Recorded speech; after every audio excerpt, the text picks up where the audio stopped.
નારદજીને આ સંસારમાં ક્યાંય રુચિ નથી, સંસાર સ્પર્શ નથી કરતું, અને એવા નારદે ભગવાનની કથા સાંભળી. શા માટે?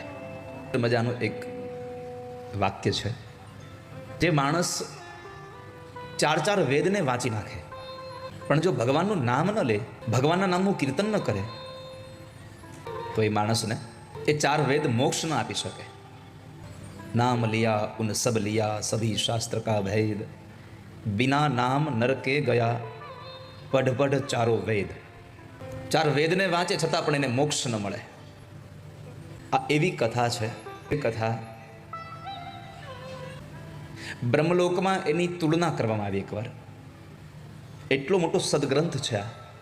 બ્રહ્મલોકે તુલામ બધ્વા તોલયત સાધનાન્યજમ લઘુ નન્યાની જાતાની ગૌરવૈણ ઇદમ મહત.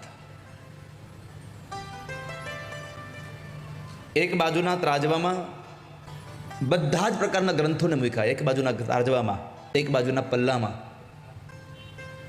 કેવલ ભાગવતજીનો ગ્રંથ પધરાવવામાં આવ્યો.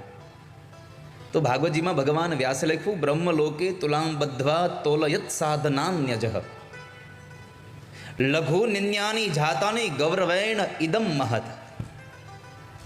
ગૌરવ થયું કે બધા જ ગ્રંથો ભેગા મળીને પણ ભાગવતની તુલના ન કરી શક્યું, બરાબરી ન કરી શક્યું. એવો આ દિવ્ય ગ્રંથ નારદજીએ સાંભળી કથા.